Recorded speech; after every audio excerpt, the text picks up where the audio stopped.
ሰላም ጤና ይስጥልኝ። የኦሪት ትምህርት ተከታታዮች እንደምን አላችሁ? እንደምን ሰነበታችሁ?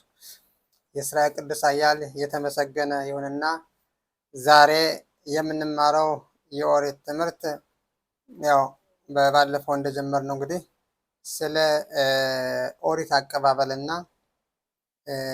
ስለ ሽቦት በዓል የተመለከተ ነው። የዛሬው ዋና ርዕሳችን ለመሆኑ ቀዳሚው ማን ነው? የምን ቀዳሚ ማለት ነው? የዓለም ኦሪት ነው የምትቀድመው ወይስ የዓለም ወይም የሰው ልጅ ነው የሚቀድመው? ቀድሞ የተፈጠረውና ለምን ዓላማ እንደተፈጠረ የሚለውን ያለን ማለት ነው። ይህ ማለት ብዙ ጊዜ አንዳንድ ሰዎች የጠየቁት ጥያቄ ነበር። ይህ ማለት ኦሪትን ሰው ከጻፈው ሰው ይቀድማል። ስለዚህ ሰው ከቀደመ በኋላ ሰው ጽፎታል የሚል ነው። ሁለተኛው ደግሞ አይ ሰው አይቀድምም፣ ኦሪት ይቀድማል ወይም መጽሐፍ ቅዱስ ይቀድማል የሚል ሁለት አይነት ክርክር ስላለ ይህንን ጥያቄ በማየት በእውነት የትኛውን የሚቀድም የሚለውን ያለ ማለት ነው። በእውነት ኦሪት ነው የሚቀድም ወይም በአማርኛ ቋንቋ ይህ ቅዱስ መጽሐፍ የኦሪት መጽሐፍ ነው የሚቀድመው ወይስ የዓለም እና የሰው ልጅ ነው የሚቀድመው የሚለው ነው። ግን እንደሚታወቀው በፍጥረት ሂደት፣ በአፈጣጠር ሂደት ወይም በአሰራር ሂደት ሶስት አይነት እንትኖች አሉ፣ ሂደቶች አሉ። አንደኛው ሀሳብ ነው። ሁለተኛው ተግባር ነው። ሶስተኛው ዓላማ ነው። እነዚህ ሶስቱ በሶስት ነገር ነው ነገሮች ሁሉ የሚሰሩት የሚፈጠሩት ማለት ነው። ሀሳብ ማለት ለመጨረሻው ለግቡ አስቀድሞ የሚዘጋጅ ማለት ነው። በመሀል ላይ ያለው የሚሰራ ነገር ነው። ይህ ማለት አንድ ሰው አንድ ነገር ለማድረግ ይፈልጋል። ግን የፈለገው ነገር አንድ ነገር ማድረግ አለብኝ ይላል ማለት ነው። ያ የሚፈልገው ነገር ለማድረግ ደግሞ መጀመሪያ ማሰብ አለበት። ካሰብ በኋላ ኦኬ ይህን ነገር እንደዚህ ማድረግ አለብኝ ብሎ ያስባል ማለት ነው። ካሰበ በኋላ ያን ያሰበውን ነገር ይሰራዋልኝ ወይም ይፈጥረዋል ማለት ነው። ከፈጠረው በኋላ ለዚያ ቀደም ላሰበው ነገር ያውላል ማለት ነው። በዚህ አይነት መንገድ ነው እንግዲህ ፍጥረታት በሙሉ የሚፈጠሩት ማለት ነው።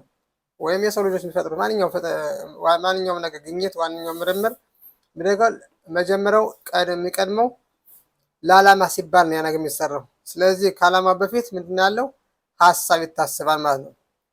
የሀሳብ እንግዲህ በተግባር ለማድረግ ያስፈልጋል ማለት ነው። በእርግጥ በዚህ ላይ የሰው ልጆች ሀሳብና የፈጣሪ ሀሳብ ይለያያል። ይህም ማለት ለምሳሌ የሰው ልጅ አንድ ነገር ለማድረግ ያስባል። ያን ያሰበውን ነገር ለማድረግ ቀላል ነገር አይደለም። አንዳንዴ ይሳካል፣ አንዳንዴ ደግሞ አይሳካም። ምክንያቱም በመካከል ብዙ የሚከሰቱ ነገሮች ስላሉ ማለት ነው። በፈጣሪ ግን እይታ ግን አንዴ ያሰበው ነገር በሙሉ ይሳካል ማለት ነው። ምክንያቱም እሱ አንድም ኃይል የሚያግደው ኃይል ስለሌለ ከሱ ውጭ ሌላ ኃይል ስለሌለ ማለት ነው። እኛ ግን በተፈጥሮ ውስጥ ስላለነ ገደብ ስላለነ ማድረግ እንፈልጋለን። ግን ያ ገደብ ስላለነ ወይ እኛ ሰው ነገር ደግሞ መሳካት ስለማይችል ያሰው ነገር ሁሉ መሳካት ስለማይችል ያን ነገር አናደርገው ማለት ነው። ስለዚህ ወደ ዋናው ርዕስ ስንገባ ማን ነው የሚቀድመው? ፈጣሪ ነው? ማን ነው? ኦሪት ነው ወይስ ህዝብ ነው የሚፈጥረው የሚል ነው። በዚህም ሶስት አይነት ነገሮች አሉ። ኦሪት አለ፣ ይህ ዓለም አለ፣ የሰው ልጅ አለ። ከሰው ልጅ መካከል ደግሞ የእስራኤል ልጆች ደግሞ የበለጠ አሁን የምንማርበት ኦሪትን የተቀበሉት እነሱ ስለሆኑ ወደ እሱ እናተኩራል ማለት ነው። በመጀመሪያ የምናተኩረው አጠቃላይ ፍጥረትን ነው ማለት ነው። የመጀመሪያው ይህ ዓለም አለ።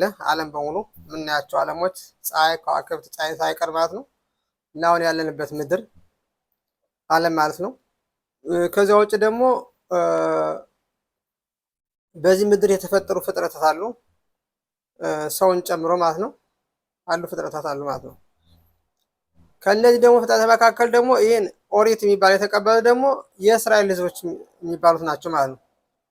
እና ከዚህ ላይ ይህ ዓለም ከመፈጠሩ በፊት መጀመሪያ ይህ ዓለም እንዲፈጠርና የእስራኤል ልጆች ኦሪትን እንዲቀበሉ ነው ወይስ እንዲሁ በአጋጣሚ ስለተቀበሉት ነው የሚለው ጥያቄ ስላለ ማለት ነው። እንግዲህ የዓለም ፈጣሪ ሰማይና ምድርን በፈጠረ ጊዜ ምድር የጊዜ ገደብ ተሰጥቷታል ማለት ነው። በስድስተኛው ቀን ዮም ሀሽሺም ይላል። ለምሳሌ በዕብራይስጥ የቀን አቆጣጠር ወይም የሰዓት አቆጣጠር በዕብራይስጥ ምን ይባላል? ለቀናት ስሞች አላቸውም። አንደኛ ቀን፣ አምስተኛ ቀን፣ ሶስተኛ ቀን፣ አራተኛ ቀን የሚሄደው ማለት ነው። ስድስተኛው ቀን ሲደርስ ግን ምን ይላል? ዮም ሀሽሽ ይላል። ሄ የምትባል ተጨመረባት። ይህ እንግዲህ ማለት የኦሪት ሊቃውንቶች በሙሴ አማካይነት ከፈጣሪ የተቀበለውን ነገር ሲያስረዳን የእስራኤል ልጆች ኦሪትን በ2448 ዓመት ዓለም ካልተቀበሉ ይህ ዓለም እንደገና እንዳልነበረው ይመለሳል የሚል ነው። እንግዲህ ይህም ማለት እንግዲህ ይህ ዓለም የተፈጠረው ለእስራኤል ልጆች ነው ማለት ነው። የእስራኤል ልጆች ባይቀበሉ ኖሮ ይህ ዓለም የለም ማለት ነው። ምክንያቱም ሌላው ዓለም አልተቀበለም ኦሪትን። ስለዚህ እንዲሁም የእስራኤል ልጆች ካልተቀበሉት ጠቅላላ አይኖርም ማለት ነው። ስለዚህ ይህ ዓለም ያለው እንግዲህ የእስራኤል ልጆች ኦሪት ስለተቀበሉ ነው እና ማለት ነው። ይህ ባይኖር ኖሮ ይህ ዓለም ራሱ አይኖርም ማለት ነው። ስለዚህ እንዲህ ይላል ሀቶራ አይታ ክሊ ህምዳት ሸቦ ንብራ ዋላም። ስለዚህ የዓለም ፈጣሪ መጀመሪያ ፊደላትን ፈጠረ። ከዚያ ቀጥሎ ኦሪትን አዘጋጀ። ከዚያ በኋላ ሰማይና ምድርን ፈጠረ። ከዚያ በኋላ ሰውን ፈጠረ ማለት ነው። በዚህ አይነት እንግዲህ ስለዚህ ከሰው ልጅ ወይም ከእስራኤል ልጆች የሚትቀድመው ማለት ነው መጀመሪያ የተፈጠረው ኦሪት ወይም ቶራ ናት ማለት ነው። ይህ ከሆነ ነገሮች ሁሉ ግልጽ ይሆንናል ማለት ነው። እኛ አሁን የማንረዳው ያ ነገር እንዴት እንደጀመረና ለምን ዓላማ እንደተፈጠረ የሚለው ነው ማለት ነው። ስለዚህ መካከል ላይ ሆነን እኛ ያ ነገር እንዴት እንደጀመረ ስለማናውቅ ማለት ነው ለዚህ ጥያቄ የሚመጣብን ማለት ነው። ለምሳሌ ኢዮብ የዓለም ፈጣሪ በህመም በፈተነው ጊዜ ፈጣሪ ምናልባት ተሳስተ እንደሆነ ብሎ ጠይቀው። ምናልባት ኢዮብ የሚለውን ኦየብ እንግዲህ ኦየብ ማለት ጠላት ነው። ኢዮብ ማለት ደግሞ ስም ነው። ምናልባት በስም ተሳስተ ይሆናል ይህንን በሽታ የሰጠኝ ብሎ ጠየቀ ማለት ነው። ፈጣሪም ሎ እኔ አልተሳሳትኩም፣ እንኳን ያንተን ስም እያንዳንዱ ፍጥረት ስፈጥር አንዲትም ነገር የተሳሳቱ ነገር የለም። ቆይ አንዴ ልጠይቅህ። ይሄን ከመጠየቅ በፊት ፈጣሪ ሳሳታ ብለህ ከመጠየቅ በፊት አንተ የዚህ ምድር መሰረት የት ቦታ እንደመሰረትኩትና እንዴት እንደመሰረትኩት የት ቦታ እንደተመሰረት ታውቃለህ? ለምን ዓላማ እንደመሰረት ታውቃለህ? የሚለው ጥያቄ ጠየቀው ማለት ነው። መጨረሻ ላይ እንዴት የዓለም ፈጣሪ ዓለምን የት ቦታ እንደፈጠረው የት ተነስቶ ምን ላይ ዓለም እንዴት አድርጎ እንደፈጠሩ በሙሉ በምዕራፍ 39 ላይ በዝርዝር ያስረዳል ማለት ነው። ስለዚህ ልክ እንደዚህም ሁሉ እኛ ሁላችን የሰው ልጆች መረዳት ያለብን ይህ ኦሪት ወይም ቶራ የሚባለው የተፈጠረው ይህ ዓለም ከመፈጠሩ በፊት ሲሆን የተፈጠረውም የኦሪትም የተዘጋጀውም ለእስራኤል ልጆች ነው ይላል ማለት ነው። ምክንያቱም እንደዚያ ባይሆን ኑሮ ከዓላማ ውጭ ይሆናል ማለት ነው። ወይም የእስራኤል ልጆች ቶራን ባይቀበሉት ኑሮ ይህ ዓለም አይኖርም ነበር ማለት ነው። ስለዚህ ይህ ዓለም ያለው አሁን የእስራኤል ልጆች ኦሪት ስለተቀበሉ ማለት ነው። ከዚህም ላይ እንግዲህ ዋናው የሚመጣው የእስራኤሎች በዚህ ኦሪት ሕግና ስርዓት ሳይሄዱ ሲቀሩ ሌሎች የዓለም ህዝቦች በእስራኤል ላይ ጉዳት ያደርሳሉ ማለት ነው። ይህን ምንድን ነው? ለምን አልጠበቃችሁም? የፈጠራችሁ ሕግና ስርዓት ለምን አልጠበቃችሁም? ምክንያቱም እናንተ ብትጠብቁት ነው እኛም ችግር አይደርስብንም ነበር ማለት ነው። እና በእርግጥ ይሄ በሚያደርጉበት ጊዜ የእስራኤል ልጆች በሚቀጥሉበት ጊዜ በጣም በጭካኔ መሆን አልነበረበትም። ነገር ግን እነሱ በጭካኔ ስላደረጉት ወደፊት ራሱ ይህንን የእስራኤል ልጆች በጭካኔ ብዙ ጉዳት ስላደረሱ ይጸጸታሉ ይላል ትንቢተ ኢሳይያስ ምዕራፍ 53 ላይ ማለት ነው። ያኔ ሁሉም የዓለም ህዝቦች ይህንን ህዝብ ባለማወቅ በእኛ ኃጢአት ምክንያት እሱን ልክ እንደ ኃጢአተኛ አድርገን ብዙ ጉዳት አደረስንበት፣ እኛም ያሰብነውን ነገር ሁሉ በራሱ ላይ ግፍ ፈጸምንበት ብለው ይጸጸታሉ ማለት ነው። እና በዚያ በኢሳይያስ 53 ላይ የሚገለጸው የዓለም ህዝቦች ወደፊት ይህ ህዝብ በህጉና ስርዓቱ ተመልሶ በኦሪት ህግና ስርዓት ሲመራ ያኔ እንዲሁም በንጉስ ዳዊት ዘር ቤተሰብ ንጉሳዊን አሰራር ስለሚመሰረት ያኔ የዓለም ፈጣሪን ይቅርታ ይጠይቃል ማለት ነው። ህዝቡን እስራኤል ይቅርታ ይጠይቃል ማለት ነው።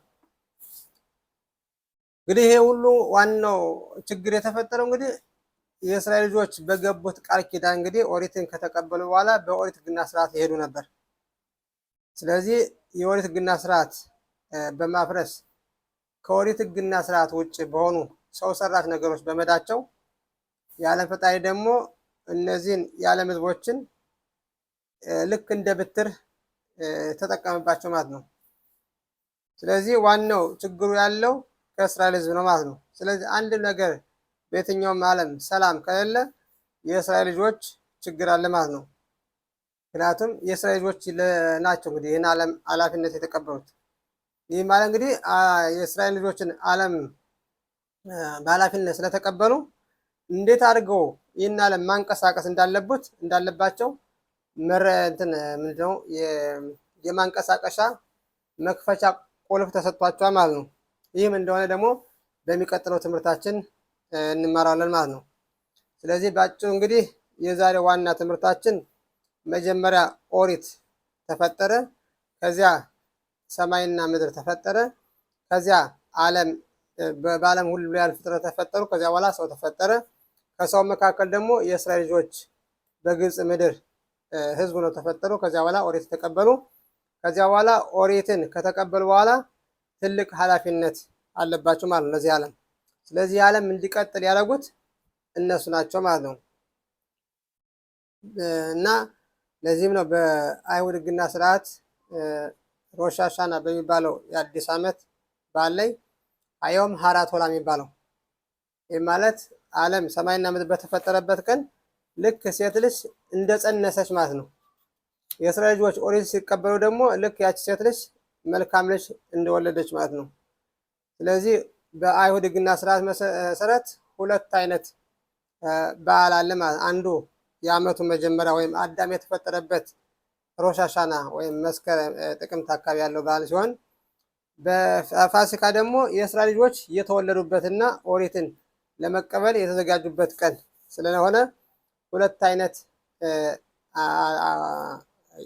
የበዓላት ጊዜ አለን ማለት ነው። የእስራኤል ልጆች ከግብፅ የወጡበት፣ የእስራኤል ልጆች የተወለዱበት የልደት ቀን በመባል ይታወቃል።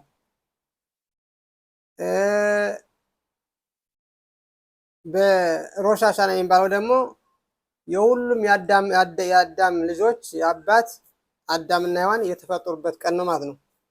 ስለዚህ አዳምና ሔዋን ከተፈጠሩ በኋላ እንግዲህ የፈጣሪ ህግና ስርዓት ከጠበቁ ከገነት ሊቆዩ ነው። ካልጠበቁ ደግሞ ያው ሊባረሩ ነው። ያው እንደሚታወቀው ስላልጠበቁ ተባረሩ ማለት ነው። ስለዚህ የእስራኤል ልጆች ኦሪት ሲቀበሉ እንደገና ተመልሰው አዳም ከኃጢአት ከመስራቱ በፊት አዳምና ሔዋን ከመስራቱ በፊት እንደዚያ ሆኑ ማለት ነው። በእርግጥ ያ ብዙ ጊዜ አልሄደም፣ ለ40 ቀን ያህል ነው። ከዚያ በኋላ ተመልሰው እንደገና የጥጃ ወርቅ ጣዖት እንዳመለኩ ይነግረናል ማለት ነው። በዚያ ምክንያት ቀስ በቀስ የእስራኤል ልጆች እየወረዱ ትንሽ እየራቁ ደዋል ማለት ነው። መጨረሻ ላይ ግን በንስሐ ሁሉም የእስራኤል ልጆች እንደሚመለሱ የዓለም ፈጣሪ ቃል ገብቷል። እንግዲህ በአምላክ እርዳታ እያንዳንዱ ይሁዲ ወደ ፈጠረው አምላክ በኦሪት ሕግና ስርዓት ዘንድ መመሪያ መሰረት ተመልሶ ሕጉና ስርዓቱን ማድረግ አለበት ማለት ነው።